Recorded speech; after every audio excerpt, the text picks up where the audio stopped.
Game number one, Towers of Doom, ladies and gentlemen. Germany against Sweden, the round of 8 at the Nations Cup.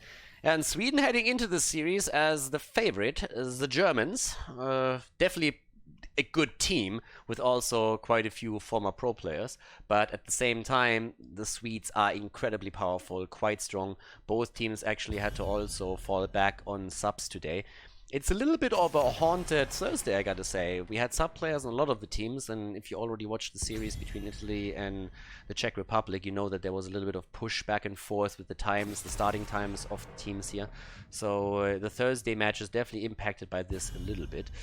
To my knowledge, the remaining matches during the week, Friday, Saturday and Sunday, won't be impacted at all, or only in tiny bits. But still, let's see who takes it today and moves on to the semifinals. This is a single elimination bracket with the last 8 teams remaining, means you lose the series, you're out. Best of 5, our first map is Towers of Doom.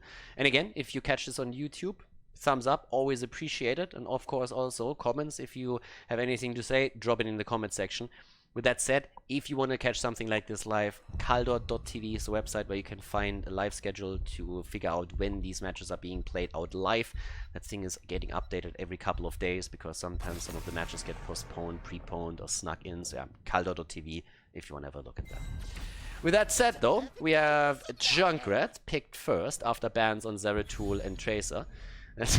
Seems a little bit like they're starting to ban out Nick. The interesting part is that they leave his Carrigan open. Now, I don't really assume that we're going to get a Carrigan in the first rotation, so I think there is still a chance that we're going to get this a bit later as a ban on the side of Sweden, if they're worried by any means. Gulnar gets his Ana, Svamgrotta, he's the Junkrat player for them after his Alarak get banned out. I mean, he plays both. Both are his, like, go-to heroes, and often banned against him. And there comes Melganis for Bakhult, who is looking at the front line here today. Okay. Let's see. Ban on the other side. I mean, we're talking a side lane still. So side lane is definitely going to be a little bit impactful here. We have to figure out, okay, do we get a Blaze? Do we get Malthael? Is it going to be a Leo play that rotates between the lanes there? Recent patch, Leo, I mean, his Skeleton Swing cooldown got even reduced a little bit. Ana gets banned first. Nano boost, of course, and hers great. Which actually led me to believe that we're going to see Li Ming on the side of the Germans. Because, honestly, if the Germans at this point, I mean, if they look at this and they're saying, like, well, we ban out Jaina, but we let you have Li Ming, that would be a little bit weird. Li Ming on their end would be quite strong, but I would not give Li Ming over to Sweden, to be absolutely honest, because that reset potential would just annoy the hell out of me. Then again, Ring of Frost setup after Melganis moves in and puts everyone to sleep, plus in addition to that also the remaining burst damage that she can deliver, always tricky.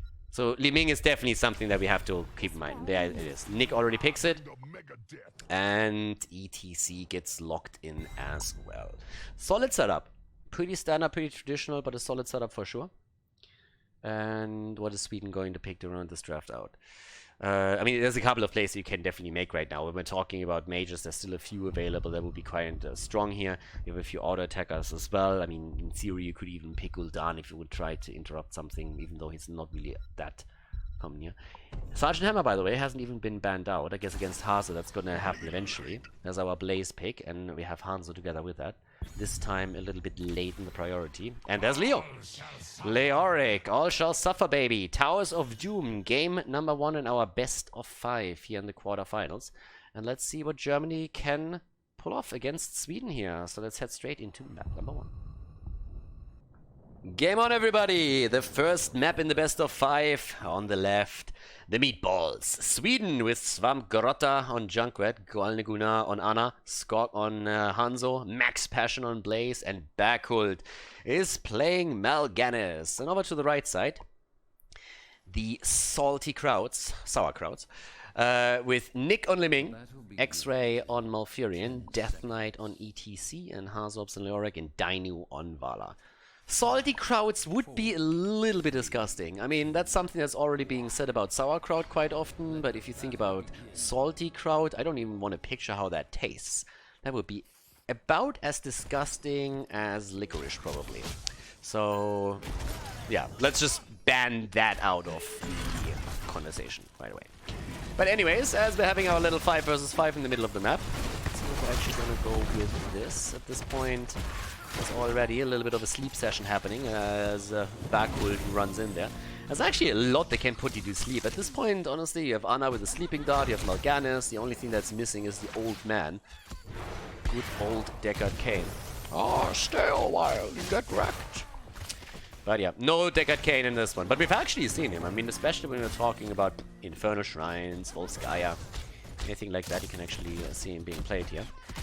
Now, the Germans, when they played against UK, they had a bit of a disappointing performance, honestly, and they lost their #1 spot in the group, which was a bit weird, also because they had a better map score than the UK, but the direct comparison was used first in the criterion to determine which team takes the #1 and the #2 spot, which I honestly think is a really, really bad way to handle things, but that's the rules of the tournaments here. So Germany lost the #1 spot, and therefore they go up against Sweden, because Sweden won their group quite handily after their victory against Poland, and that puts them into a much better position here. But yeah, in HGC and most other leagues online that you have, and also in sports, like, one of the big things, usually you don't go for the direct comparison directly, especially if there's only one match that the players or the teams play during the season, simply because you take the incentive away to fight against, or to give your best against teams where you know you can't win the series, but you might be able to win a couple of maps. Therefore, map score has always to be very important unless you are totally okay with people throwing games. At least in esports, that has always been the case, and I don't really know of a lot of examples within esports, but that's not the thing. But the first kill comes in against Hanzo, and that's that. By the way, just to make sure, I don't want to say that the Germans should have been in #1 spot and oh my god, now they have to go up against Sweden. Meh, meh, me. No, nothing about that. Germany didn't play well against the UK. They could have done better. Arguably, they should have won the series, and therefore, if they don't win that series, they can't complain at this point. Also, the rules were clear from the beginning. I don't really agree with those rules, but at the same time, there is just no doubt that UK rightfully took the #1 spot, and Germany now has to face off against Sweden, and that's a tall order. I mean, Sweden is one of the favorites to go all the way here, so if Germany can win that best of 5, that would be fantastic for them, but it is a tough nut to crack. Those meatballs, they roll fast and they turn into, what's the Avalanche version of a meatball? A lot of meatballs? I don't really know, but either way, that metaphor just got away from me very quickly. So let's just drop the attention towards the altar again. And Skok nearly died once more. That would have been the second kill. Germany actually has a good chance of walking away with 2 of these already. So, yeah. There's our little attack. X-Ray is sitting at the side on his Malfurion again. Oh, nice move from Blaze. Good lockdown against Dino for a moment. Death Knight is forced to go in and help out. Hazorp's coming in from the side. Trying to get this set up now too. Li Ming with the shots. And Nick gets put out of position as well. He's, of course, the main damage dealer for them. He's the one that most people are going to be looking forward to make the moves. Shattering Teeth hits him. Dino goes down as Vala gets eliminated. And Sweden is looking for the kill. Dodging out on a lot of the damage, but Berghult is low and also low on mana. Hazorps, on the other hand, he falls. Now, Leo is a good trade. If Leo dies in an early team fight, then it's not a big problem because he's going to be back in a jiffy. But Hazu even pausing the game right now, apparently a bit of an issue on the side of Germany. Gives us a chance to just quickly look over the situation here, because with that last kill against Hazu, we now actually level 7 already in the hands of the blue team, which means that Sweden has a really good chance of grabbing this. Germany needs to take parts of that minion wave down at least if they want to get level 7. And Leo is obviously going to be back pretty quickly, so once the channel here starts, with the position that we currently have from the players, X-Ray can still make sure that he gets an interrupt in, and so can Death Knight. So in theory, they can wait for Vala to make her way back in and maybe buy some extra time with Leo. The problem really is that everybody over here is also incredibly low. So the level 7 advantage should be negated soon if someone moves in and takes a few of these stacks down. But it's a bit of a difficult situation for Germany at this point. So they need to be really careful with this. Now, as I said before, Hazu dying, that's actually not a problem. Like, the big thing if you are losing Leo in an early team fight is that he doesn't have that travel time from the Nexus all the way back into the team fight. So he spawns on site again. So that means if resources are used on him and he sacrifices himself to keep someone else alive, that's always a win for you because you can usually buy the time to bring him back into play.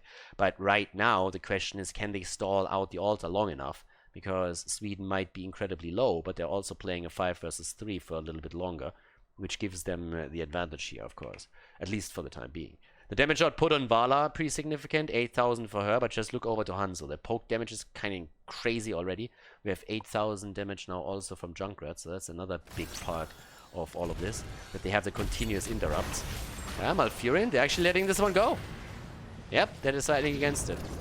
Again, could have tried to make the play. Leo is back now, but he didn't get Malfurion into that spot where he can drop another Moonfire. Playing it safe, pretty much. Those 4 points likely are not going to decide the game. But at the same time, if you... I mean, if Germany takes a kill here and wins the altar, it would be great for them. But at the same time, if you lose like another hero or two, then you're falling even farther behind, and that's a bigger problem.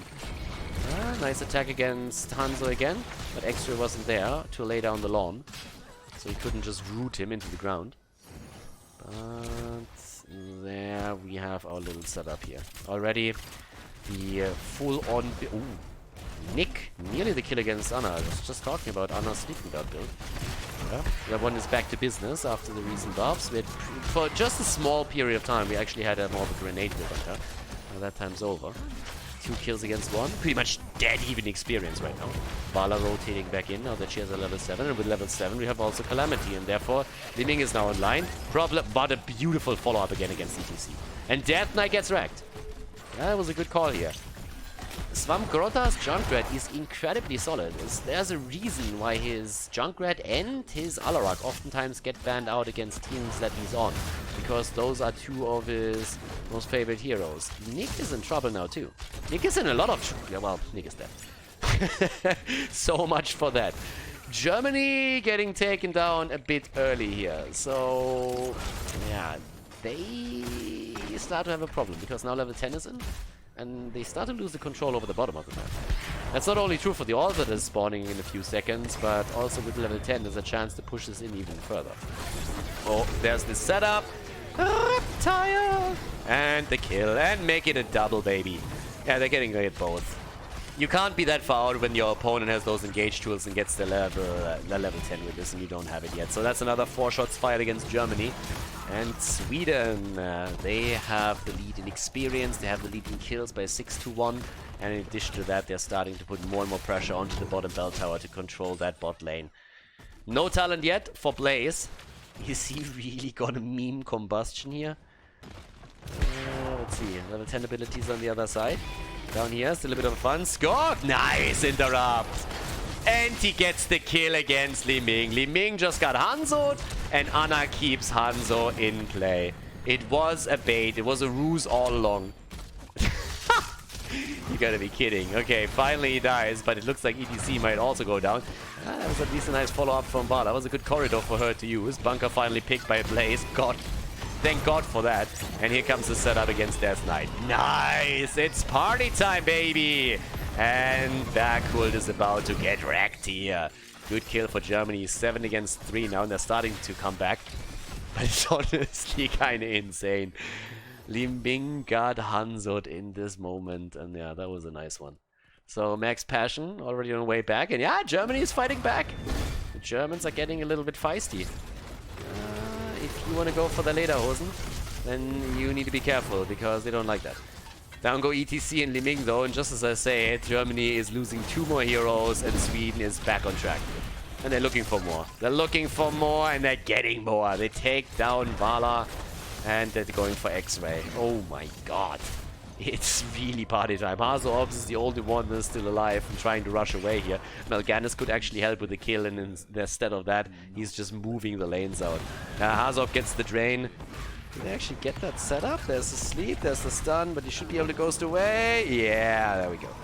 Hazops is alive. 4 more shots fired. At the bottom of the map, we have also the conversion.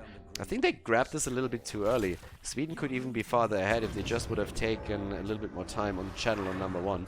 19 to 36. Yeah, it's rough right now. The Germans are not having a good first game. And again, they're going up against... like, Sweden is the favorite in this series. There is just no doubt about that. Sweden is one of the favorite teams to make it into the grand final, at least. So, we'll see how that pans out. But for now, this is a comeback map too, obviously. It's going to be a bit rough. Trying to control this one. Nice lockdown against Mal'Ganis, but can they really get the kill? That's a bigger question. Arrow out. And Storm Quarterfinal on the way back. No kill. Blaze still sitting mid lane, by the way, and rotating topside again.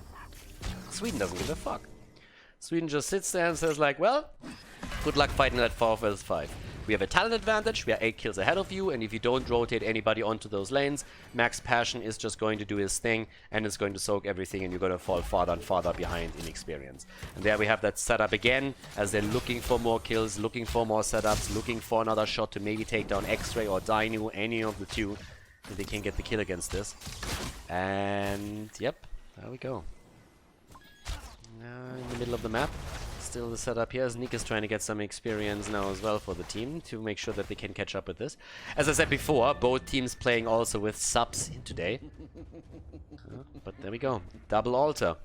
And now Sweden apparently looking for the camp. It's a bit of a tough call. 15 seconds and 18 on the objective. So instead they're moving into the middle of the map. And they go for the fight. And they go for Leo. At this point we have the Entomb already dropped against the two frontliners, but nothing comes off it. And Skok is able to move out of harm's way again. Could theoretically even go now for the camp and escort that towards the bottom of the map, but they're trying to make the play for the bell towers, or sorry, for the altars first. That would be a 5 vs 3 setup. And there we have it. 5 shots fired against 3. 33 points against 14. And now those camps get taken, as you can tell. So that's another potential 3 shots fired. And the problem that we also have coming towards Germany is that early level 16 talent that Sweden is going to have in a moment. So, yep. That is a problem. Let's go. There we have it. 1 down. Minions is got it away. And now they can poke against the heroes. And they have level 16 talent. So yeah, also ults are all up. If Hanzo connects another arrow, that could even be a kill. And they want to get those 3 pumpkins through. And they have an honest chance to make it happen. I mean, 1 good arrow and then a bit of a follow-up. Not going for it just yet. ETC and Death Knight in trouble. No arrow at this point. But yep, the pressure is there. Skok eats the damage from Liming though, so Nick is making as much as he can happen. And here comes the setup against Mal'Ganis, and back ult, he survives. Nearly all the ults being used by Germany, and they don't get the kill against Mal'Ganis. And Blaze in the meantime is just showing them the middle finger again, and is just escorting one wave after another into the structures here. Yeah, he's doing fantastic with this. They're starting to steal the camps away now as well. And this is just absolutely solid from Sweden. Germany, they need a teamfight victory.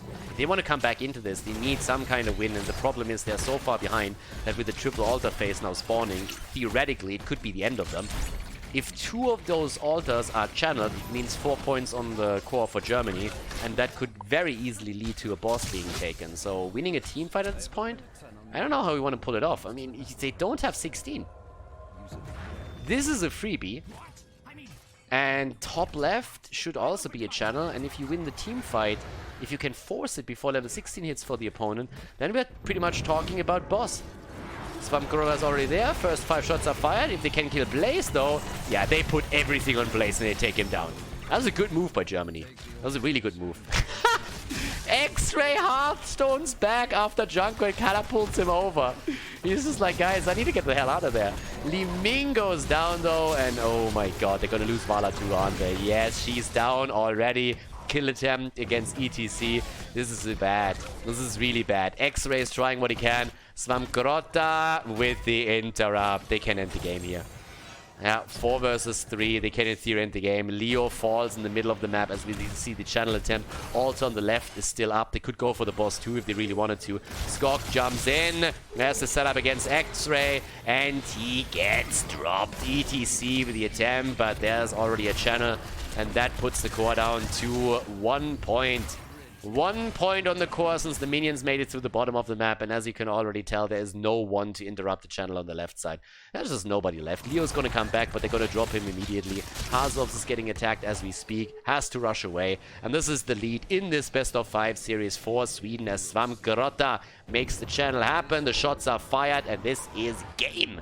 As Towers of Doom is claimed by the Swedish team as they take down Germany on the first map of this best of 5 series. GG, well played.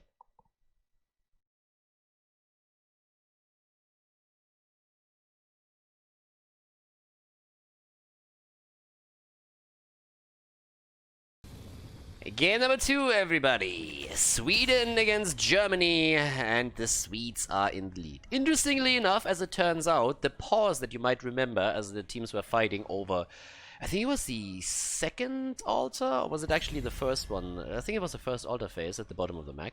So it turns out that the problem was actually that Nick's keyboard stopped working. And he continued to play the rest of the map without a keyboard, which, considering his performance there, is pretty impressive. I mean, that was not a horrible Li Ming performance by him, and that he was able to pull it off without a keyboard, that is actually kind of nuts. So they just restarted his PC completely, and now he's back, and apparently the keyboard is now working. But now we are on Dragonshire, map number 2. Rexa, the king of Dragonshire, gets banned right away. Germany with a ban on Alarak, again the anti-Storm Quarterfinal ban, and now the question, do they actually ban his Junkrat too and just focus fully on him? Or do they instead say, okay, what else do we want to get rid of and ban someone else out now? Mal'Ganis. So Junkrat is an option for Storm Quarterfinal if he wants it. I mean, he has of course way more heroes than only those two. Played a lot of Jaina in the recent past as well. But definitely a strong one for them. And there's a Zeratul ban. Nick has a chance to play as Kerrigan once more. That actually is something that they've just done the other day on this map, so that works. It's a perfect day for some mayhem. And there's a Junkrat pick. That's one reason how you can deny it to Storm Quarterfinal.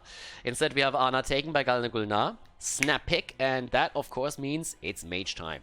Jaina, Li Ming, those are normally your go-to heroes if you want to combo someone off with Ana, so it's quite likely that we're gonna get one of them now. Unless they want to go into a tank or an offlaner early on, but then you have a chance that your opponent bans one and picks the other, and then you have to deviate a little bit away. It doesn't mean that you don't have any other targets for nano boost, but it makes them a little bit there's less synergy than there. So Jaina gets actually picked together with this, and it's Nick on Tracer plus Malfurion again. Alrighty, so Nick can actually shine on his setup, and let's see if he can actually pull that off. So with that, how can you actually counter that? So good auto attackers, point and click heroes, always nice against Tracer to have. Stuns in general, something that she obviously doesn't like with the low hit point pool. Now a potential ban against the front line here, or the off lane, depending on what you're worried about more. And it's ETC. Yeah, ETC a hero that usually Sweden picks quite a bit. So let's check out what we're gonna have here. I'm kind of hyped to see if Germany can come back into this a little bit. As I said previously, Sweden is definitely the favorite in the series. The Germans were a little bit racked on first map, let's be honest about it. But I think they have a chance to come back into it. Harzop so far has not... I mean, they didn't play with the tank yet, and you always know that the Germans, they just need the right weapon, the correct weaponry there. And that was definitely not the case on the first map, so yeah. Hanzo gets banned as Garrosh. Are we gonna get a Zarya set up with this? Yes, we do! Zarya, Garrosh, race car, Garrosh comes in. Speed bubble on level 4 for Zarya makes for a happy Garrosh. And Bergkult is already sitting there and is like, nice. But of course, if you're Germany, you know exactly what's coming now, so you can kind of react against it. Johanna would be a good hero to have at the front now, because with the Iron Skin, she can dodge out on quite a bit of that and can control him a little bit better. Hazu again with Leoric. Oh, Scheißwerfer! No Ice Giant, no Janitor, and there's the Johanna pick. That's pretty much assumed already, so yeah, that's nice. But okay, with that, it means that we have one more hero for the team in blue, and well, normally you have that 4-man outside of the offlaner. So I guess Max Passion is going to get an offlaner in against Leo. We're going to get Blaze here as well. And that would be a lot actually for them, but they can also go for maybe Malthael, Ural. Honestly, I think in this case the hero that you more swarm endures. War fun? Okay. Zagara, ladies and gentlemen, was actually touched in the last patch a little bit. Still not a hero that I expected here. They hesitated, as you could tell, quite a bit before they picked her. And call me intrigued. I'm curious to see how this is working out for them. So we have Zagara on the top lane. Let's jump straight into game number 2 in Dragonshire. Game on! Svamgrata for the Swedes on Zarya, Galdekulnanana, Skok on Jaina, Max Passion, yes, you saw right during the draft, on Zagara, and we have Backhult on Garrosh. And over to the right side of the map, X-Ray for Germany on Malfurion, Death Knight on Johanna, Hazops on Leoric, Dainu on Junkrat, and Nick is playing Tracer. Well, and this game is going to answer a few questions. Question number 1, will Germany be able to pick and win a map this series? Will they be able to succeed on Dragonshire where they failed on Towers of Doom? And the second question, is Zagara sneaking into the meta a little bit, or does Max Passion just simply have to stop smoking weed? Those are the questions that are going to be answered right now. And, well, we're going to have a bit of a look at Zagara. Again, some of her talents got changed in the recent patch, but is that really enough to establish her as a solid offlaner again? Because a lot of things haven't really been adjusted, and she is still quite vulnerable. Backhult, talking about vulnerable, is actually also a bit of a problem here starting into game number 2 and gets wrecked immediately. Now, Zagara is also an interesting pick against especially Tracer, because Tracer can exploit that low hit point pool of Zagara quite easily. Obviously, there's a couple of tools that she herself has to put pressure on the Tracer, but still.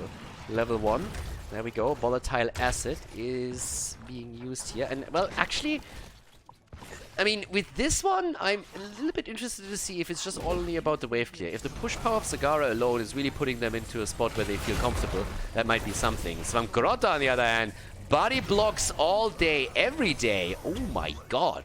Second kill. Ah, well, they made the Germans angry, and we all know what happens when the Germans are angry. I can tell you one thing, not a lot of good things are happening then. But, well, is that going to work out for them? The cool thing if you have a Zarya in your setup, any kind of setup, is normally that your foreman is absolutely dominant when it comes to pressure plays. Especially when you're going into Feel the Heat, which is something that Svamgrota really loves to do. So if you go into a Feel the Heat setup and you're trying to push and pressure through one lane, then you normally have a great position in that foreman. And that really puts the focus a little bit also on the off lane, because if you win that too, it's great. And if the foreman is really powerful, it makes it very difficult for heroes like Tracer or Genji, for example, to rotate towards the offlane and help your solo laner against the opponent. And that's something that on Dragonshire is kind of crucial. You want to really make sure that you have, if you have a flexible offlaner, that he is, a flexible damage dealer, that he's able to rotate towards the top every now and then. So I feel like this is one of the reasons why we actually see this setup. But the Germans, look at that efficiency! Oh yeah, baby! Trying to get the kill in against Svamgrota. They miss out on that, but they steal the Dragon Knight. Nicely done. So yeah, from the perspective of Sweden, I can totally see that the Zagara pick really also was anchored in the belief that their foreman would put incredible pressure onto Germany and make it very difficult for Tracer to rotate top and make any plays there. And Hazops is going to struggle with the wave clear, but at the same time, against Zagara, I mean. Generally speaking, Leo, of course, has fantastic wave clear. So throw. And I'm not quite sure what exactly Backhult is smoking, but that kill wouldn't have happened against Ana if not for that throw against Jojo. So this game is starting to meatball a little bit out of the control of the Swedish team here. And top side, yes, the pressure is there, as you can tell. Leo is losing that slowly and steadily. Him alone against Zagara is not going to work out for him. He just doesn't have what he needs there. Also going up as a melee hero against a ranged hero is insane. It's honestly super frustrating. If you've ever played a solo lane against Phoenix, for example, as a melee hero, then you kind of know what I'm talking about. But this is still starting to get a little bit solid. Also, good control on the creep now that X-Ray is here. And it seems like they're actually thinking about moving in to take Zagara down, who's running out of mana and has to tap the fountain. 3 kills against 0, level 7 now. Camp taken at the bottom of the map and the rotation is in. And now we also see the speed barrier for Zarya, so that synergy with Garrosh is starting to really come into play now. Level 7 on both sides. And, well, let's go. Also, Envenomed Spines taken. That's great for the solo lane damage against Leoric and the Baning Massacre in addition to that now too. So the cooldown reduction, again, level 1 and level 4 adjusted in the last patch a little bit by Blizzard. But so far, the top lane, the pressure is doing well. But lane pressure was never really the problem of Zagara. Zagara was never really in a spot where you said, oh my god, she's lacking wave clear. The problem with Zagara is really the utility later on in the game, in the later stages, and also the hit point pool that gets immediately exploited by Tracer. Not a kill against her. Nice attempt by Johanna to go in for this one. But at the same time, with Zagara being this low, there needs to be a rotation topside, and that's what they're currently doing. Sweden is definitely not off to the start they probably envisioned in this game. And the late game, this is something where I'm especially afraid that Zagara might lose quite a bit of the value that they are hoping for right now. Now, when it comes to rogue abilities, we should still see more, and then you can play that off with Jaina. But let's see how this pans out, because this was definitely a pick that I personally didn't really see coming. Death Knight goes down, and there it is. Sweden starting. Alright, boys, let's get back into this one right here. Siege Champ is still taken, so that can't be stolen away by Sweden. That's a bit of a win at this point. Both teams, by the way, on level 9. So no real problems around Heroics, and Zagara is setting up the creep spread at the top lane again. This is never going to reach Jaedong levels, but it's not really too bad for Max Passion yet. The problem is that he's also going to die now, so that's going to shut him down a little bit. And yeah, welcome to Zagara's problems. Not really a lot of fantastic escapes for her usually, and if she gets ganked, then she's just easily taken down. She doesn't have a lot of escape tools outside of her utilizing or trying to use. Oh, nice! Uh-oh.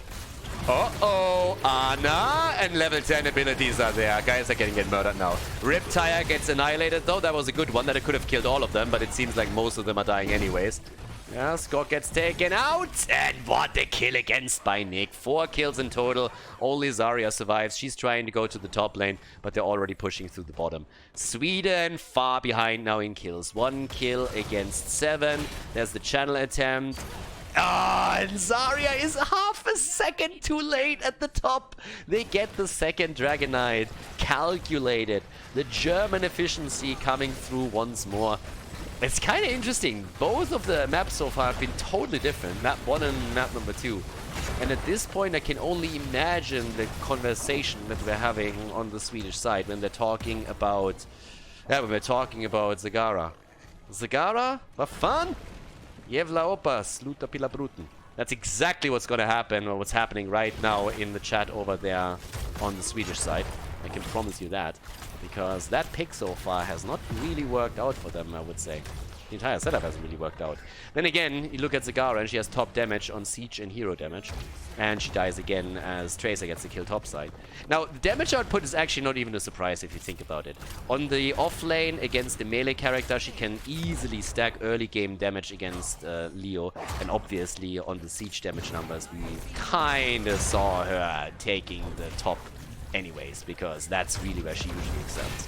But she now also died 2 times already and has earlier only been taken down once. So with this, having them coming in through the map, there's actually Nidus taken. So we see Nidus over more. And that gives us our global value, but let's see if that's enough. Fountain doesn't even have to be taken out at this point, because let's face it, you have Nidus sitting there anyways. So yeah. Down to the bottom of the map, another camp is about to be taken. Yeah, Backward was trying to go for a big stun setup and couldn't make it happen either. But now with level 13 talent just in, we actually see a 5-man commitment. And that might be problematic, especially for Garrosh, the Entomb. They're fighting back though. Zagara isn't here yet, but yep, Backward goes down. Hazu Ops? Yeah, he doesn't make it either. But the problem is that the nano boosted Jaina is also going to get murdered. Jaina down, they have to take the camps, but this is getting a little bit insane. Zainu is sitting right there, and in the meantime, Zagara is doing her thing topside. Which is what she should do, seriously. Like, if you... Again, I would never really advise against Zagara in your games, at least not until Blizzard makes a few more changes. I don't think that this pick that we're seeing here is really gonna persist throughout the rest of the tournament. But Zagara is right now more of a macro character than anything else, and she can get the siege damage in. The problem is if in the team fights themselves, you are not going to add enough value, and you can't really join the team because the Trace on the other side takes you down the entire time, then all you have is your macro adjustment. And if that's an aspect where you're not winning the game, you're obviously useless. So this is going to become a problem.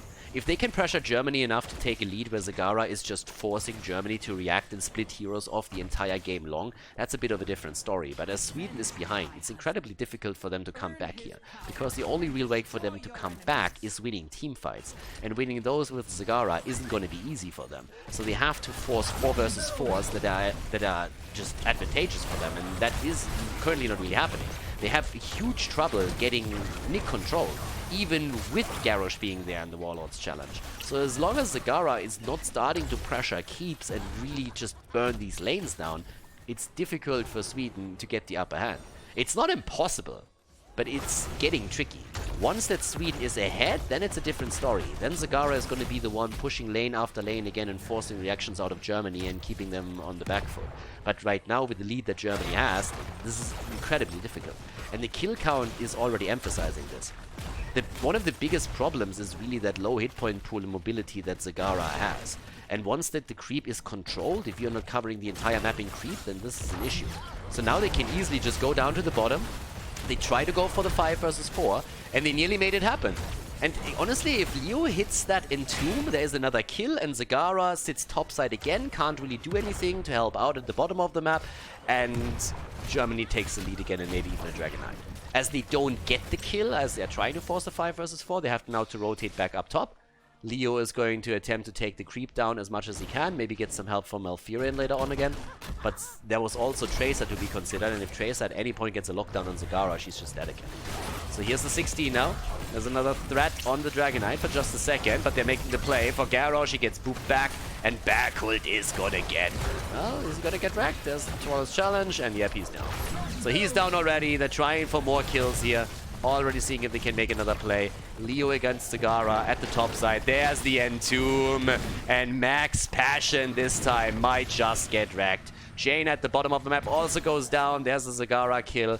And that's now 13 kills against 216 on the board. Leo is taking top control again, and the rest of the team is moving middle to get Dragon Knight number 3. Death Knight on the channel right here. And this is troublesome to say the least. Yeah, they're starting to move down to the bottom of the map. This fort is a goner, and they're trying to go for the keep here now too. And this is just solid play. Germany definitely taking advantage of the situation here. The numbers already show that too. Zagara still stacking her damage against Leo topside. But, well, there's just too many kills against her. 90,000 siege damage, Leo's sitting at 91,000. By the way, he's only on 8,000 hero damage. You can really tell that for Leo, if he's not up against another melee character, it's really tricky to get that damage in. You all know how those numbers look if you're seeing Leo go up against another melee character. He oftentimes is the highest damage dealer in his team. In this case, he can't connect as many drains because he's consistently zoned out by the opponent's hero, and it's a massive problem. That's also a bit of a problem, by the way. That was a great setup by Berghult this time. Good Warlords challenge and allowing the kill to come through. And that is a setback for Germany. They have to actually retreat now before they can even drop any hit points off the keep. Well, there we go. Another kick in the ass. Top side. Fountain goes down. That's of course annoying for the rest, but Zagara still has the sleep dart. Zagara still has the Nidus Net Run ready. X-Ray with the Nature's Cure, and he gets out. Leo with the drain, and the rest of team is coming. Nick is there, no taunt this time. Double Entomb, and goodbye Anna. Anna is dead, and oh, that could have been a kill against Jaina. Nice move by Berghult. But they're not giving up just yet. They're invading deep. They're going really deep for this. Broccoli is soaking most of the damage from the fort itself. Everybody's low, but Hazu and his boys are actually retreating for now. The fort saved their ass. But there's still 2 heroes. Actually, at this point, there's only Berghult left. Berghult on the money pick. He's dodging out on nearly everything. And Berghult, yep, he just came back from Juke City, apparently. All the jukes. How much did you juke? All of it. But then as they cornered him, Wasn't able to juke anything anymore. Melee attacks, can't juke out those. Alright, so now 15 kills against 3, 2-level advantage. The Germans with 2 of the keeps, all of the keeps actually eliminated. But Dino is about to go down again. Oh my god, what? Really? The save on Junkrat and then the murder entomb from Hazuops as he gets the kill against Zarya. And game number 2 a beating as Sweden is getting their asses handed to them. Germany getting definitely a little bit angry. Well. Is a comeback possible for Sweden? Comebacks are always possible. Is there going to be a 6.5 out of 10 moment for Sweden? We'll find out. Protective coating on level 13 and then the jagged barbs on level 16. So there is a good argument to be made that she can still dominate on the top lane if she gets that creep spread out, but as you can tell, the creep has been controlled really well by Germany. There is creep on the map, don't get me wrong, but obviously they're trying to just reduce it as much as possible, and every single time that they're fighting on creep, Malfurion is trying to get a couple of hits through, making sure that nothing is really happening of consequence here. Now we have a double shrine control again from the Germans, and they are trying to go for the efficient play in the middle of the map as they're making the play for the next Dragon Knight, and Sweden is saying, well, take it. They can't do anything about it. They can't fight against level 20, and they know it too, but what exactly are their options there? Fight against the Dragon Knight level 20, it's apparently what they're going to try and pull off, but it is a losing cause, losing battle that they're fighting at this point. 16 talents against level 20 talents, it's always a big disadvantage. Here comes the move to the bottom of the map, and this should at least be keep. Maybe even more. If Hazuops gets a buried alive through, for example, then this should be the end of any hero that they can catch. And Hazuops is looking for exactly that end too.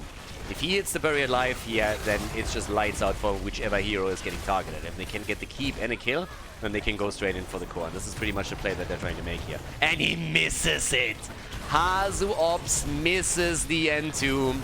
Max Passion is a little bit low. Dragon Knight with another punt. But yep. With the entomb missing, they have to retreat. Unless they get another setup from Johanna once that she's out of the Dragon Knight with the Blessed Shield. That's of course the other option here. Zagara in the meantime moves topside, gets all the siege damage out, takes this one down, and again the move into the middle now. Leo is going to have the entomb back in 20 seconds, so there's still of course a play to be made. And if Death Knight gets a Blessed Shield through, that also works for them. There's still an entire level until the team in blue has this. We should try and get the creep spread also more under control. X-Ray should actually try and get a few. There's the Blessed Shield. There's a lockdown. Reptile! And the entomb misses again. 2 in a row. Hazuops. Hazu fails. That didn't do anything for them. That's actually a little bit annoying, seriously, because half a level and then Sweden has level 20 talents. So this is a big deal. Blessed Shield was used, lockdown after it, no values, 2 entombs in a row without hitting anything. Yeah, that didn't do enough. Where's the Moonfire setup? Needs to take this one out too, and finds it and takes it down. Control the creep spread. It's one of the most important things when you're playing against Zagara. Control the creep as much as you possibly can here to make sure that Zagara doesn't dominate the map later on. And Zagara is really limited. I mean, it's a small corner, small island on the map that they still control. It's not really enough for them. And here we go. It's 46,000 damage, by the way, on Tracer, putting her into the top numbers. There's the level 20 talents for the opponent's team. So now we are fighting on even Storm talents. And I guess the next play is going to be made over the Dragon Knight again. But of course all of this scales into the late game too, so there is still an argument to be made for Sweden to come back into this. Sweden just needed to make sure to not die in that last encounter, and that's exactly what they did. Hazuops missed 2, and now there's a comeback chance. Zagara with the endless creep, that's going to help them if the game goes long. And still the attempt to try and get as much done here as possible. But yeah, top lane control in just 8 seconds. And then everybody is going to focus onto the bottom of the map. And Zagara is trying to spread the creep a little bit more, just to be in a position where she can also start to become a nuisance in the later stages of the game, if it ever comes to that. Obviously, that Dragon Knight can't go to Germany. If Germany gets another Dragon Knight, the game's over. Unless they lose 4 heroes in the process or something like that. But yep, there we go. Immediate attack against Max Passion, and he's nearly down. Honestly, these Tracer moves are just insane. And there's Backhold eliminated. There it is. Nano boost on Jaina, and the immediate Entomb. What the fuck? Tracer is down, and look at Jaina. He's still alive? Are you fucking kidding me? Skork with a big boy plays. The Nano Infusion, ladies and gentlemen. Jaina absolutely killing it, and now Dino nearly falls. 2 kills against 2. Zarya gets eliminated, but unbelievable. That Jaina setup that we just had. That was insane. Dino survives again. Zagara goes finally down. Should go down and does go down. Was trying to escape. But yeah, this is going to be a full-on team wipe. And Junkrat is already going into the mid lane here. But Galnugulna is obviously going to die too. So yep, there we go. Everybody wiped off the face of the earth. That is it. And that's game. Nicely done. 5-man team wipe to clutch all of it out. Jaina nearly turning it around. I mean, seriously, that was insane. That was honestly insane. Nearly the turnaround in the fight after we saw Backhold already die. Obviously, he has no chance of doing anything here. Doesn't even move out. At this point, they're just debating what they're going to pick for the next map. Or, yeah, convincing Max Passion that the Zagara pick might not really be the smartest choice for game number 3. But there it is. Germany taking 1 game. Skork still with the play attempt. Not this time, bro. Sick ice block. Doesn't even die. That's it. Game number 1, ladies and gentlemen, goes to Sweden. Game number 2 to Germany. GG and well played.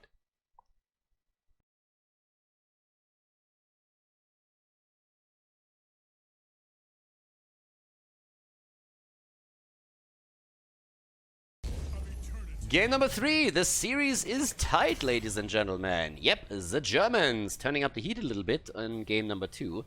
Sweden also going for that Zagara pick, which might have been a little bit questionable.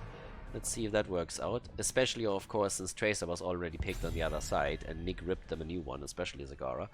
But there is the immediate Tracer ban. Also, honestly, here I expect Hammer to be banned out, unless they really feel they have a great tool against it.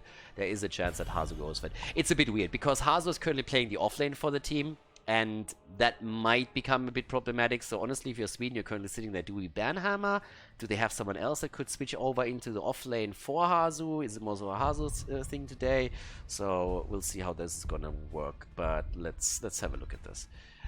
What's the second ban? Hammer or no Hammer? Zeratul first. Okay, Zeratul gets banned out. That's the first one. And what are they gonna ban? Is it gonna be maybe like a Hanzo ban? There's obviously a lot of heroes that just excel on Battlefield of Eternity. Arrow build Vala, Hanzo, Tyrande, but again, after the changes from level 7 to 16 with Celestial Attunement, we've rarely seen her. Mal'Ganis instead gets banned out, so they're more worried about the setup than the actual execution here. But yeah, first pick. With every death comes honor. Honor! With honor, Honor! redemption. Alright, Hanzo gets picked. He looks like, honestly, I can picture Hanzo being Swedish. I don't know where Hanzo is actually from, but Hanzo could be Swedish. I can totally see that. And, well, on the other side, Li Ming and Malfurion again. So the continuous Malfurion picks for them. Okay. And what else are we gonna get now? On Battlefield. We could, in theory, actually see something like the Chromestar again. We've seen her a few times now on the map, and Skoda plays her too. This is another map, by the way, where you can go into a Zarya setup. If you have a strong foreman at the bottom of the map and you push it through with Zarya, and you have, well, maybe Garrosh again, that really works here. So this is really powerful. But instead, Junkrat and ETC. Both great for them right there. Yep, backhold with ETC. Junkrat played by Svangrotta, seen it already previously, slide through, mine, push the target back, and then take it down. One of the setups that they're going to be looking for. But let's see what Hazops is going to pick for his team. First of all, of course, we're talking ban phase again. Supports can be banned out, you can get rid of Ana, for example, can get rid of Rhaegar, either two are great. And let's see. Blaze offlane. Okay. Alrighty, so Blaziken taken care of, at least for now. Also interesting, like Malfurion again, more so of a comfort pick for X-Ray, because you could have totally gone into an Ana setup with Li Ming here. But Germany has actually now said, nope, no Ana. After Sweden has picked Ana pretty much every single time in the early rotation, Germany has not disregarded the hero as they had a chance to go for her. Hasn't even banned her out. Okay. Let's go. There's the Vala ban. Making sure that there's no arrow build to murder that Immortal. But even the poke from Li Ming is already being good on this one. No hammer ban. So there is a chance that the Germans are gonna walk away. Well, roll away with the tanks again. And when the German tanks are rolling, guys, that is always a little bit of trouble. But Hazobs has been playing the offlane for his team so far. Both teams play with subs today. So, yeah. Rexa. The man with the mask, once again, getting picked here. Alright.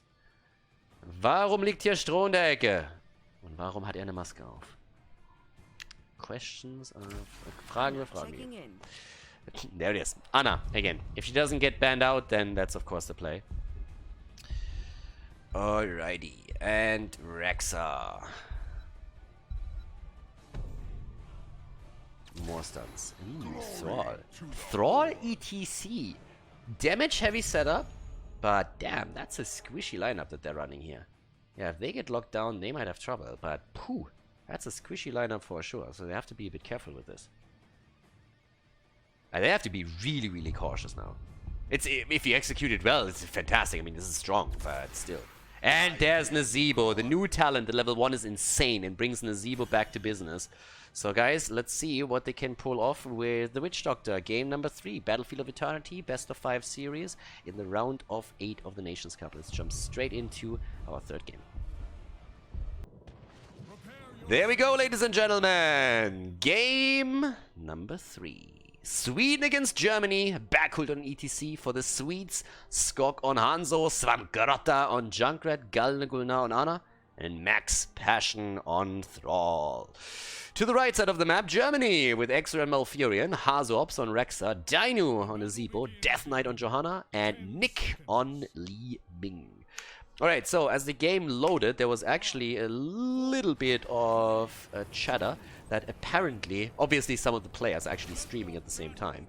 So sometimes while we are having to guess what exactly is going on there, some of the viewers have a bit more insights into the draft, and it seems like one of the reasons that Dainu picked Nazeebo is that he couldn't pick anything else in that spot. I'm not quite sure if that was just a rumor, if this is actually true, but sometimes this is actually a discussion that comes in where it's like, well, what do you have? Do you have a damage dealer? What damage do you have that haven't been picked or banned yet?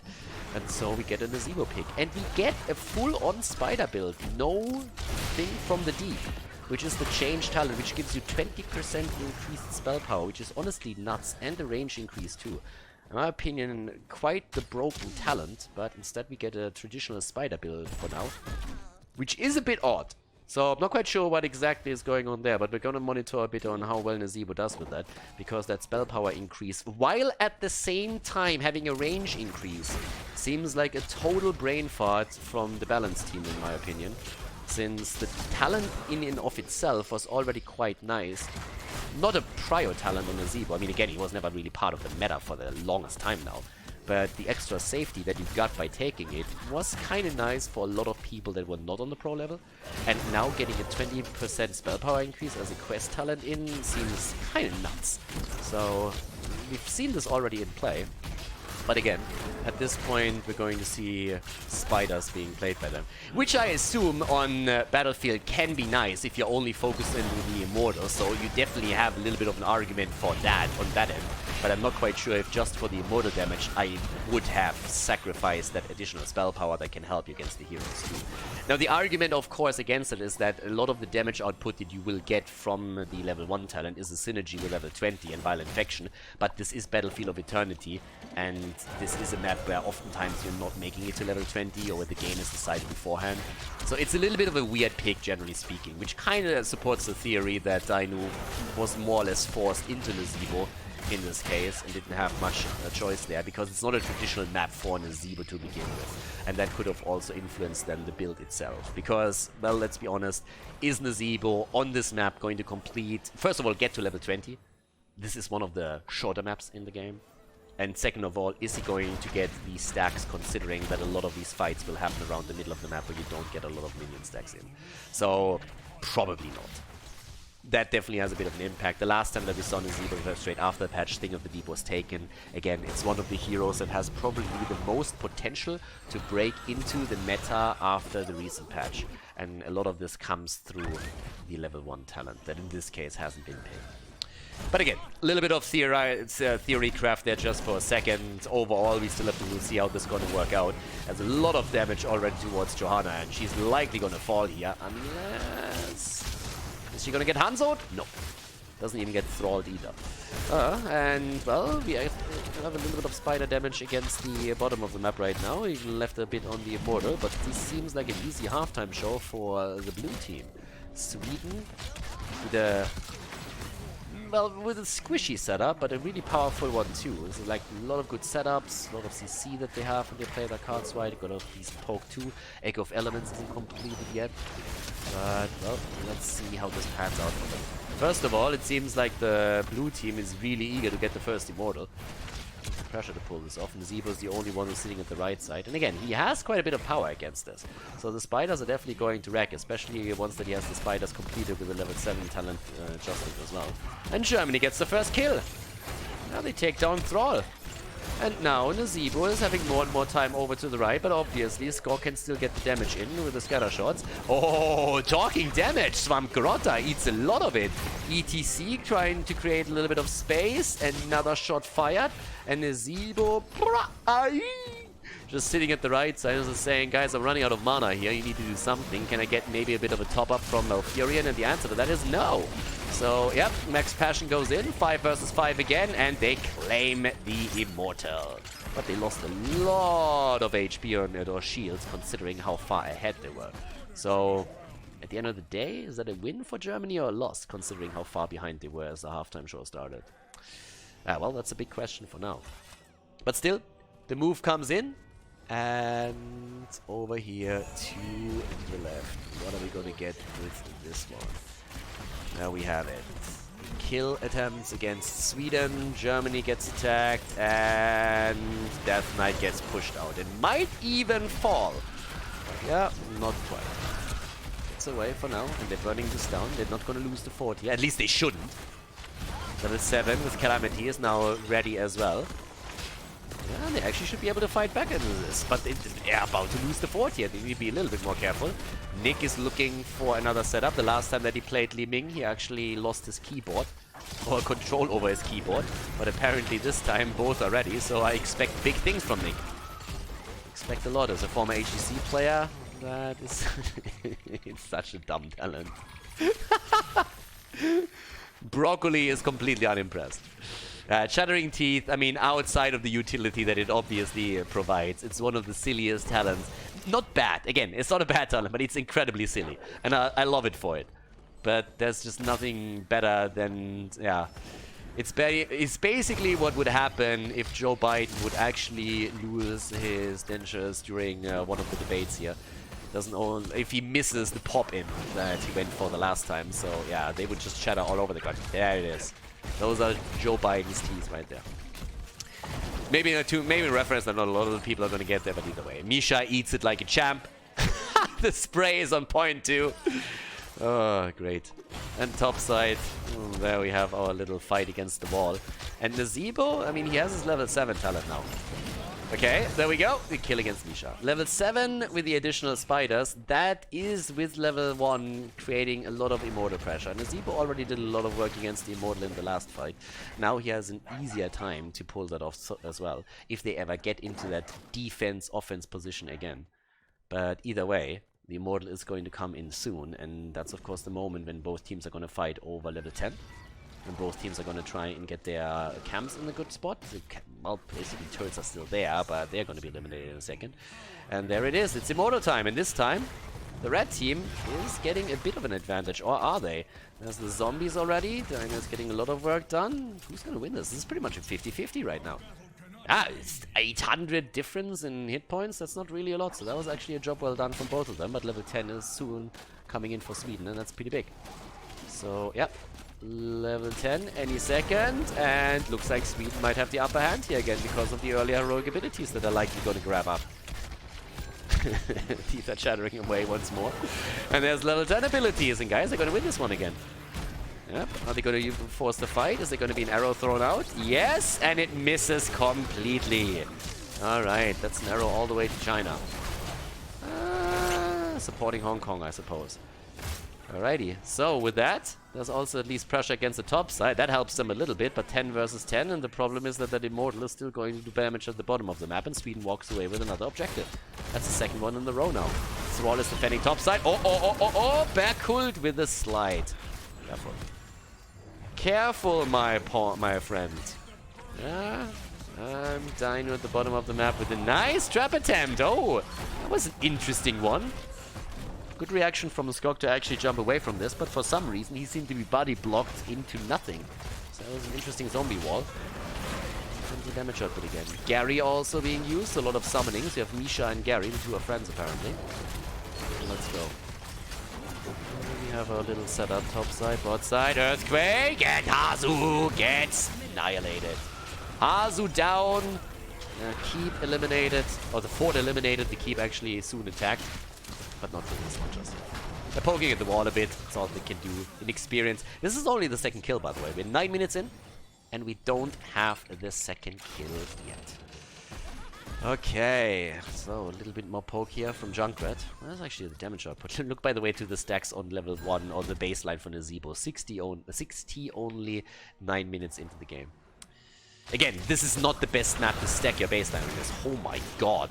Spider's rushing after Scott, but he actually survives. And Dalnigulnar gets the hits in. I love how Nick at 19,000 damage is just sitting there and saying, like, guys, I need to get those hits connected. And he does so much work right now, but he's not really able to get any of these kills through, neither against Junkrat nor Hanzo. There's so much defense play on the side of Sweden, but yeah, Dalnigulnar gets connected. The Blessed Shield hits him for a moment, but they're not following up on it. Body blocks! And the damage again from Nick, 20,000 for him. Junkrat on 24k. And the camp taken topside. Alright. There's the poke again. They want to get the second fort too. If they can get this fort, that's more catapult pressure against Germany. And you don't want to give the Germans the lead here. They were pretty happy in the last game. Put the lederhosen on and started to go straight in for a little bit of weird German music. Okay. Misha down, animal abuse the entire time. Someone has to call Peter here eventually, because what's happening to Misha here is just absolutely not okay. Now we have also Gary. I don't know if that really is something that falls under Peter's jurisdiction, but still. And here we have it. Now maybe this time Nazebo can do his thing. Nazebo is just sitting there and just getting like, bruh! And yeah, I don't know, but Nazebro gets pretty much just countered by Hanzo. Sorry, bro, but Hanzo is just stronger. He's just better. Hanzo is the one who just gets those scatter shots through, gets the damage in one at a time, and he is just crushing that thing. Another Immortal, as these bad boys scale, the chance of Germany to make an impact here are slowly dwindling. That was a great setup though, and this time there's a kill. This time they get Hanzo. What a beautiful setup. And they're going for Anna too. Anna is down, Hanzo is down. And that's the moment where the Germans go straight in and just say like, this is serious business. This is not a time for jokes. We have to get the kills. We need to get them against Anna, against Hanzo. And then they drop them all and we win the Immortal. So the Germans going full on Fiesta. Whoa, actually X-Ray. Party time gets interrupted, and X-Ray survives. Or does he for now? Well, this time the combo actually doesn't connect, but they still get the kill against Hanzo, against Thrall. And there's also ETC eliminated, and the Immortal is already taken. Yeah, the Germans. This is not a time to fun around. And they go straight in for it. All right. The bullying against the entire Swedish team, and now 5 kills against 3. And the Immortal time. They at least need to get something done. Hanzo is currently at the bottom of the map defending, but top side, nobody's taking care of Nazebo. So yeah, bot side pressure. And they're trying to make the play right here. They need to be able to get this one. Misha is already moving in. Oh, and the Blessed Shield misses. Blessed Shield is not there. Where is that German precision? Oh, and there's the kill against Nick. Oh my god. Yeah, they stayed a little bit too long, didn't they? Top 4 has at least been eliminated, but now after they take the kill against Rexa, yeah, yeah, well done. The suicide right here.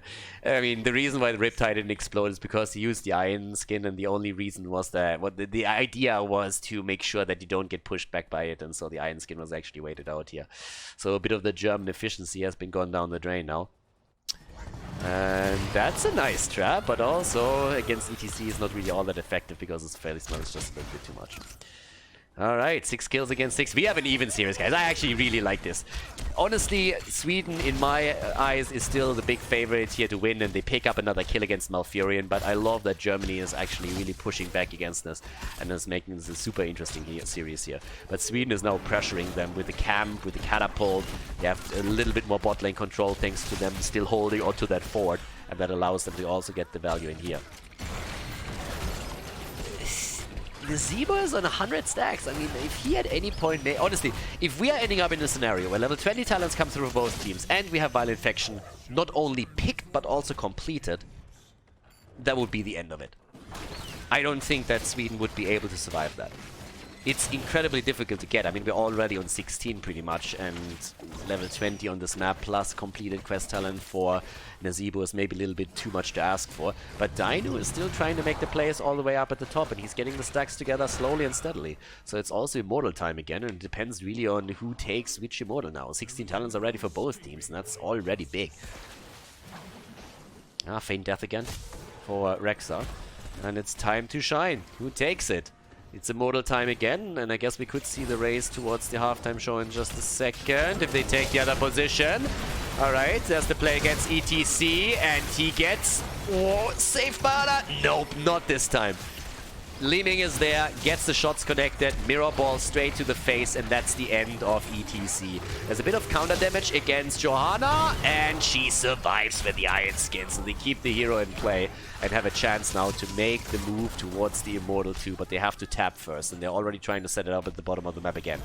The Germans moving in again. The problem that they had in the last fight is that they actually they used the Deutsche Bahn as their role model, and you can't do that. The Deutsche Bahn, they are not really symptomatic for the German precision or punctuality in any way, but there's another kill, and now they're just picking them up left and right. They still have to deal with the bot lane though, and that's a bigger problem. Also, Johanna gets actually attacked by Mixed Passion, who has some really nice moves here, but this is something that someone needs to deal with, and it seems like Rexa is going to be the one to take care of it. The problem is they're just winning the halftime show now. The poke from Li Ming is enough for that, so they get this.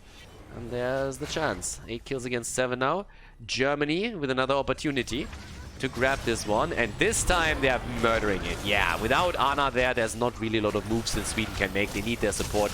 And not having it in this moment is just the end of it. And there is another potential kill. Svamgrotta, the Boars. What? Oh, the kill. Death Knight. Is he going to survive? No, he's not. He gets Hanzo too. But still, they win the Immortal, and this is a big one. This is a big one, and they get another kill against ETC. Yes, they do. Johanna goes down, but it was worth it. It was absolutely worth it, because now they do not have their Junkrat, and they don't have ETC either. A worthy trait. And a valuable kill. Sacrificing. It's like, I don't even know what I'm saying. The angry German rants are still coming through as the German team is going to the bottom of the map. So while we are going full on blitzkrieg onto the Swedes now, Germany has to fight without their tank since Johanna is still not there. But, well, we have Nazebo with 122 stacks, and guys, they have a chance to just crush through the structures. That Immortal is doing serious damage, and if Nazebo is making it onto the structures with a couple of toads too, then they can get the damage onto the core on top of it as well. So, yeah. ETC is back now, though. Now they are finding themselves in a 4 versus 5, and that's a problem, so they might have to back off here. Unless they're trying to wait for Johanna to maybe set up another kill, but it seems like they're going to play this one safe. They have the advantage now, and they can play around it. They have a level advantage. And they can go for another one here too. So immediately going down to the bottom of the map. Yeah, Nazebo again on 126. Yeah, the chances of him completing this are not really high. The next Immortal is likely going to end the game. And that is true for either one. Immortal actually did quite a bit of damage to the shield, but never really broke through it. But yeah, let's go. Top side, that's where Thrall is currently sitting here. And gets the experience for the team. What's the goal here? The goal is obviously to fight the next Immortal with level 20 talent on both sides. That's what Sweden is fighting for. And since they will likely take their own camp, Shaman camp, they shouldn't have too many problems with the catapults at the bot lane. Unless they get stolen away. But yeah, the difference in experience is not big enough. So whoever wins the next Immortal should win the game. Because this is going to go down instantly if the Immortal is claimed by Sweden. And then breaking through this one and making the way towards the core with the late game Immortal shouldn't really be a problem either. The Zebo is still trying to stack as much as he possibly can. I don't even know if he goes for Vile Infection, honestly. If Germany goes for the Vile Infection, then that would be an indicator that they assume this could be a much longer game. So the problem is if you play Vile Infection right now, your level 20 pretty much gives you no value in the next fight. That's the problem. And that's the reason why I don't think they actually go for it. Because the next fight is so important that it's a huge issue. So very, very likely Nezebo is going to deviate away from it. He needs another 40 stacks and he's not going to get them in time for the next fight. So yeah, let's see if they actually hold back on that. Or if they just say, guys, we need to get the next Immortal. We need to win the game right now. And yes, he goes for the Homongoid. Which is, it's honestly the better play. Yes, Vile Infection is awesome. We kind of want to see it. But at the same time, the chances of that having an impact later on are just slim to none. Instead, they're just crushing the Immortal right now, where they still have the level 20 advantage over the opponent. So that means halftime show for them. And honestly, that halftime show is all that they... I mean, it's not all that they need, but it's a huge deal.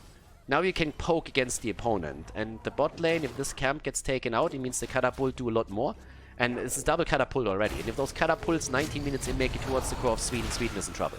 Sweden is already in trouble as it is. Yeah, there's an immediate another ult being used already. Oh, Galnigulna's in trouble. Oh my god.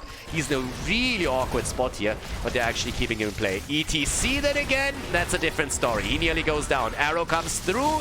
Bit of damage against Hazor's. Backhold nearly went down. He's feigning his death again, but this is not going to work out for Hazu. No, Hazu's down. Hazu is dead. Immortal, that's still the play. Triple catapult at the bottom of the map right now. Boom. Insta-gip on that one.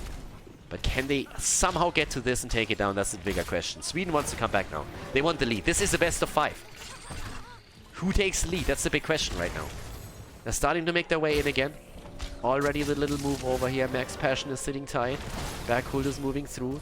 Starting to make his play here too. Death Knight is sitting in. Dino. Yep, that's going to give them the Immortal. That should be able to give them the Immortal. He might die for it though.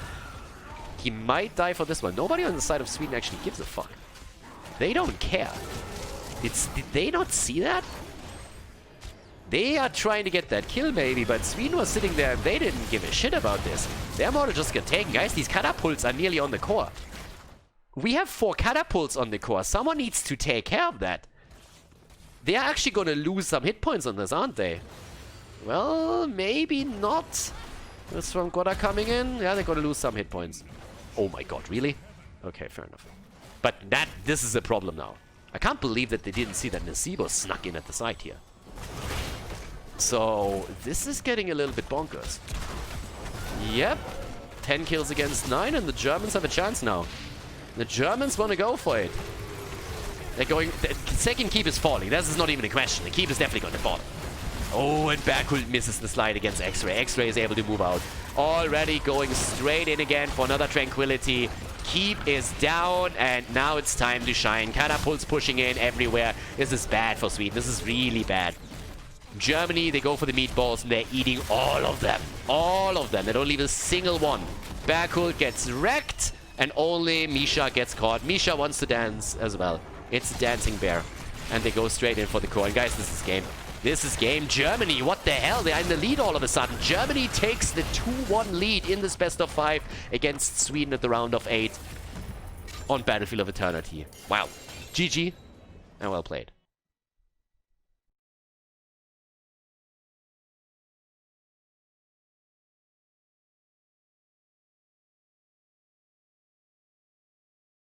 Game 4. Ladies and gentlemen, game number 4. There we go, Infernal Shrines, and the Germans are in the lead.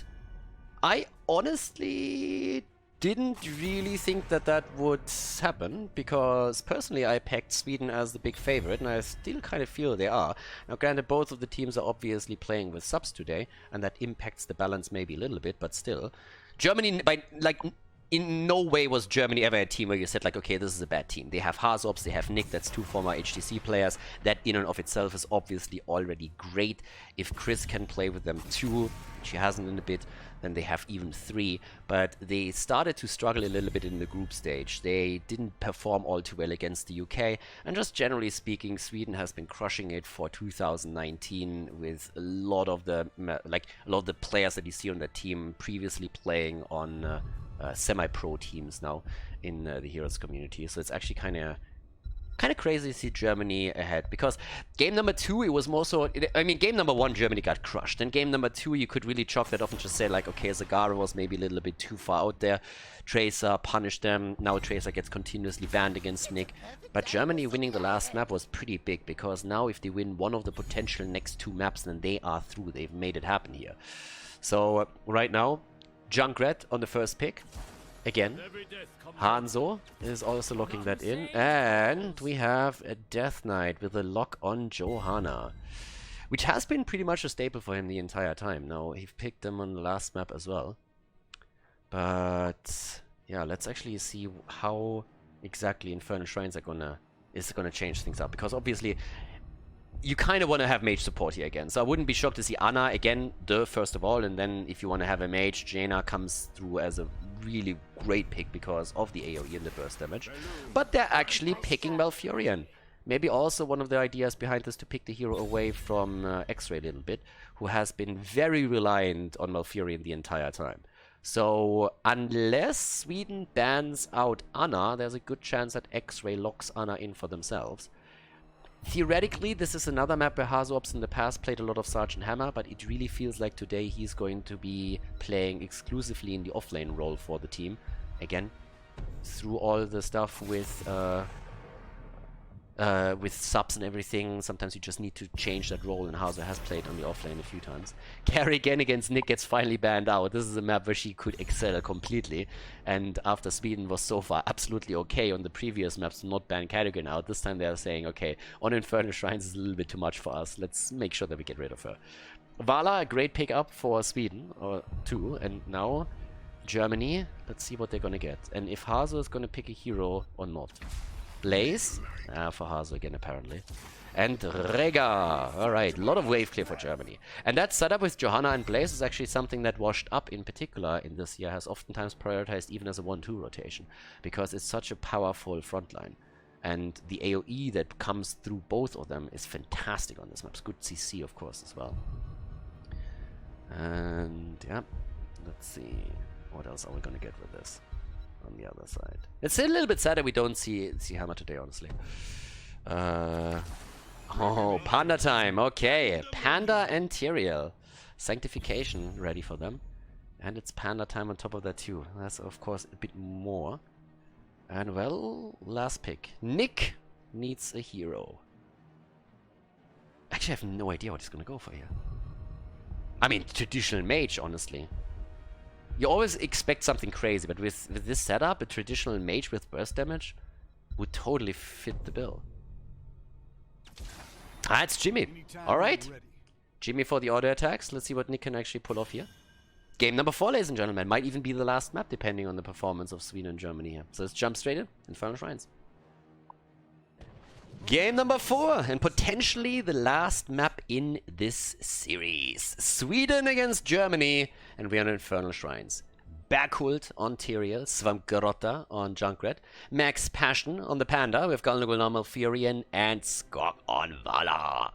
And on the right side, the Germans with X-Ray on Rega, Death Knight on Johanna, Nick on Reyna, Dainu on Hanzo, and Hazops is playing Blaze in this 4th game of the series. And with that, we're heading straight into our fourth map, and let's see who's actually going to take the victory here. Lineup on the side of Germany is actually quite powerful if you think about it. The Jojo and Blaze combo is incredibly strong on the wave clear on the Shrine. And on the other side, it's more so a question of whether or not, especially that setup with Tyrael, can be successful. A good Sanctification can, of course, win you the fight. But still, we will see how exactly this is going to work out for them. For now, my question is more so what Nick can pull off here on his hero. Especially when the Panda goes in, a good penetrating round would definitely keep him at bay. But that's something that we have to check out later on. Level 1, as usual, of course, the ace in the hole. You have the slows from Johanna, you have the oil spill on Blaze, and of course the totem from Rhaegar. So there's actually a lot of slows that really will provide him with the extra damage that he needs here. Even a bit of a move of... yeah, Reyna towards the top together with Blaze to make sure that the Panda is a bit more in trouble. Eye of the Tiger on level 1 for him. And Vala still sitting in the middle of the map, already starting with that multi-shot build that we usually see here. I'm honestly a bit curious if that combo can work out for Sweden, because right now, when I just look at the setups, I really think that what we're seeing from Germany is a little bit easier to pull off here, and is a very strong composition for Infernal Shrines. That doesn't mean that you can't be successful with what Sweden is running here, but especially Chen is going to be interesting in the long run. Because right now, his ability... I mean, again, for him, a lot is going to hinge on the level 10 ability, I'd say. When you're trying to go straight in for the triple Panda and drop the back line, but a good bunker placement would be able to negate that to an extent. And then you have Johanna, who with a good condemn can also make the plays there. Skog has been playing out of his mind on the other hand. And that is one of those moves where, I don't know, if you have him now popping off on Vala, he could definitely deliver a lot of damage here. But either way, let's find out if Germany can actually advance to the semifinals. Keep in mind, this is single elimination, meaning that the team that loses the series is out of the tournament. And I would honestly be a little bit shocked if Sweden makes it out. I gotta be dead honest here. When I saw Germany kind of drop the ball against the UK and then losing the #1 spot in the group and therefore having to go up against Sweden, I was just looking at it and said like, yep, your own fault. You didn't really pull it off in the games against the UK. You should have won there, should have played a little bit better. You didn't, you lost it, so it's your own fault that you go up against Sweden. That most likely means you're out of the tournament. But right now, Germany is pulling off a pretty solid setup. And we actually have a hybrid build for Vala. Vala going into the Puncturing Arrow after Hot Pursuit. Talked about this build quite a bit. We're seeing it a lot more lately. So if you feel that Monster Hunter is not necessarily needed for you, you can definitely go into a hybrid setup here. Monster Hunter, of course, helps a little bit with the mana management, but also only on the arrow, whereas this gives you not only additional movement speed, but at the same time, also better mana management if you are able to keep your stacks up. So really cool combo, for sure, but you lose a bit of that AoE damage that you oftentimes have on the Shrine. But they have quite a bit of AoE anyways, through Junkrat and outside poke, so let's see how much Vala can actually contribute here. It's a great hybrid build, but it's not the map where I necessarily saw it coming. Ooh, nearly the kill against Johanna, she barely makes it out. A lot of aggression here from Sweden, jumping in with everyone and their puppy, I like it. Nice aggression, especially from Tyrael together with Chen. The two of them just tag team style, jumping into the opponent's team and pressuring them hard. No zone control from Germany. And all of a sudden, two heroes go down, and so do the hopes of them to grab objective #1 and take the Punisher here. So yeah, nicely done. With this, we are actually having a bit of a setup where we could also now see them break through the first wall here, because they have not only the Punisher, they have the early level 7 on top of it. So if they break through this, I don't think they necessarily can take down the fort, but this is definitely going to hurt Germany quite a bit. Yeah, bot lane, that's where Hanzo has to also ensure that they're getting the experience here, so that draws another hero away from the mid lane. And the more heroes you have to push towards the side lanes to catch the experience, if your opponent made those moves, the less you have available for the defense, and that of course shows. Because now we have even the fountain attacked, and it's barely kept alive. And this is an important point now too. Dino is trying to get this camp, because if they don't, they're going to lose the fountain for sure. But this is now getting tricky, because yeah, they might lose Dino instead. Backhook gets body blocked for a second, but Rhaegar just thinks about it and says like, maybe a dumb idea. maybe it's a stupid idea, so let's not necessarily go for this. And there's the kill against, well, against Hanzo regardless, and the fountain goes down. Vision has been granted, and therefore the Khaldor attack it immediately. 3 kills against 0. Yeah, Sweden a level ahead, 3 kills ahead, and Germany is just sitting there saying like, well, maybe not our game after all. But again, it's a bit premature to already call the game here before level 10 even is in. But of course the momentum is in the hand of Sweden. Yeah, and with that momentum, they're starting to look for even more damage in the middle of the map, escorting those Khaldors a little bit deeper to put pressure onto the fort itself, where the rest of the team is moved down to the bottom of the map to take another camp. So map control, camp control, and therefore also control of experience. And they are just crushing this. I mean, seriously. This is a massive avalanche that is currently rushing towards Germany. And there's the level 10 abilities. If you start to jump in deep for this one, Strafe and the triple panda. Top lane, there's panda time for max passion, but at the bottom of the map they need to be careful. I mean, right now you don't even see Jimmy with them. He's in the middle of the map trying to push that out. It's all about getting level 10. You need to get level 10, and that's the only thing that really matters. Blaze has trouble at the top against Chen in top of this too. So yeah, it's all about getting heroic abilities right now. Don't die, get heroics, try to fight. This is all that they pretty much have to do here. So, yep, over to the left. There's already Barcool sitting tight. Alright, another wave burned down. Still no level 10, but as long as they don't die, they're Gucci. 10 stacks for Vala. So Vala is doing fairly okay. Only 6.5 minutes into this. And Nick is getting the damage pushed through too.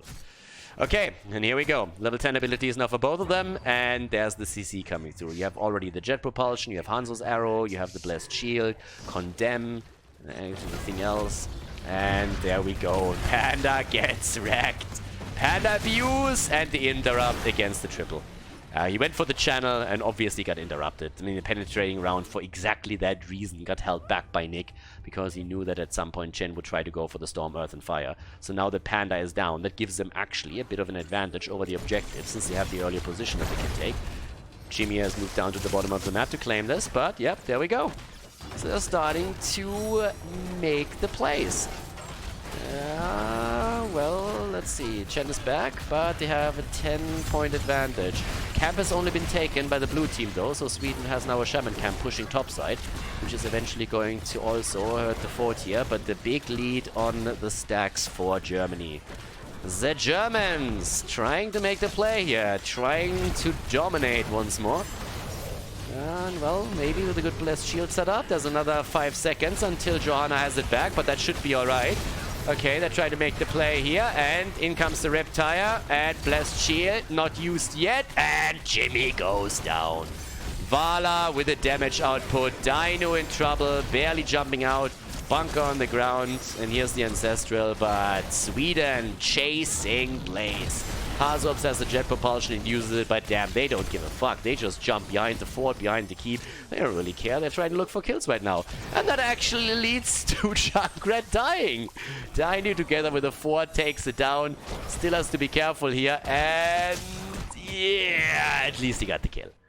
At least he got the trade. So that's at least something. And Germany's not out of the race for the Punisher yet. They're on 31. They have 31 stacks against this bad boy. Jimmy is sitting topside. Hazobs is low. That's the problem when you don't have a fountain in the middle of the map anymore. And at the bottom, I might add. So it seems like they have to give it up after all, especially since 13 is now ready. But X-Ray has at least taken the experience. But still, if another Punisher is taken now by Sweden, then that doesn't bode well for the bot lane of Germany. They're going to lose the fort, and they're going to lose much more than that, probably. Well, there we go. Damage output. 23,000 for Chen. The Panda is having a fun game. 19,000 for Vala. And Vala's arrow build is definitely paying dividends right now. That kill earlier on against Jimmy in particular, I mean, Aaron Jesus was definitely with her. So that worked. Now we have the push to the bottom of the map. Bye-bye, Fort. Fort is gone, and that is pretty much a 90%, yeah, 90% Punisher that makes now his way over to the keep itself. And they should at least be able to get the wall. And with a little bit of pressure and luck, they might be able to get the fountain and put some damage onto the keep itself. But obviously it's still early for the 10-minute mark. but the wall falls, and that empowers the catapults to go for the keep later on. So yeah, that's good pressure. And talking pressure, you look towards the middle of the map, and what do we see? Another camp already pushing for the next fort.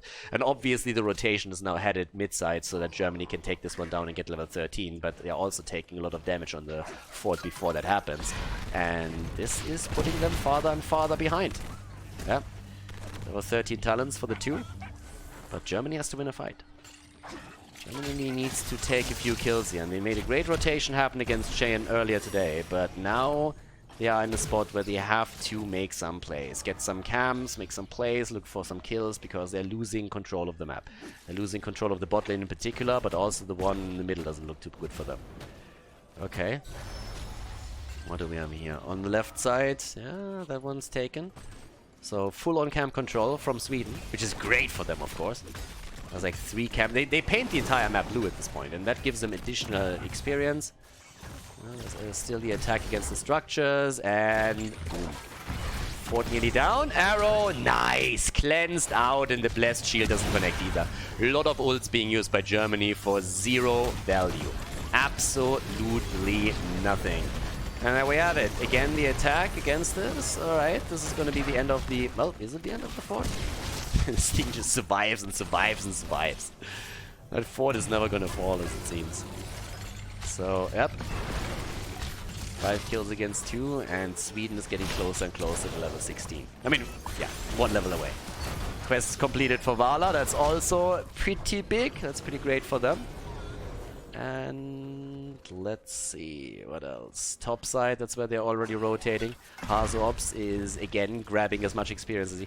What's the problem here? The problem is simply that the next objective is going to spawn soon. Sweden is going to have level 16. Germany likely won't have it. That's the problem. Plain and simple. And that is a huge issue. This is the problem with this map. If you fall farther and farther behind, as the game continues, you're going to be in trouble. If a kill happens here with a Blessed Shield, then maybe they have a ticket back into this. But they need to win one of these fights, and it doesn't really look good. Hazops is in trouble, might have to bunker it up. Once that he's ready, Blessed Shield had to be thrown out to cover him a little bit more.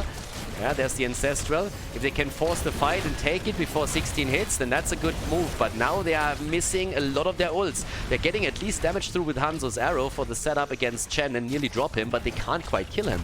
And now there's, of course, still the opportunity for Sweden to just simply head back, tap at the fountain, and then head into the objective, which just has been announced. And they have level 16 with that. There's a frost shot for Vala as she goes down with the hybrid a little bit more for more control here on the slows. And Sweden is, at this point, really starting to dominate this game. They have lost a lot. You look at heroic abilities, and there's a lot of cooldowns on the side of Germany, slowly ticking down. Whereas Sweden is looking at a setup where they're saying, guys, we have full control, we still have our sanctification, we have tranquility, all of the state is still there. And they're even putting Hazops in a really shitty spot. He might have to bunker, and is even able to move out without losing it. So that's good on him. But yeah, Reyna's at the bottom of the map, so Germany is already looking at the play where they say, we can't take this, give them the Punisher, get 16 while they grab that, and then we at least have even talents for the defense. That's the only thing that they can pretty much do right now. Top side, this is where Storm Quarterfinal is already pushing this one out to put more pressure onto the fort, and that's of course fantastic for them. This is also moving Blaze away from a potential mid lane defense. So yeah, Storm Quarterfinal is just sitting tight here. Hazops has to deal with this, and Storm Quarterfinal can now move into the middle. And that means it's even more difficult for Germany to defend this. They bait the Punisher over, so that's of course what they needed to do, doing their due diligence here. But they're losing that wall completely, and they're starting to take some damage on the keeps now. And the top lane, as you can tell, has been abandoned a little bit because Blaze has been ordered to go back into the mid lane to really help out here. But that also means that top side is going to take even more damage. Sweden is in full control of this game now. And if they win it, we're going to see game 5. Yeah, that could be a 5th game, for sure.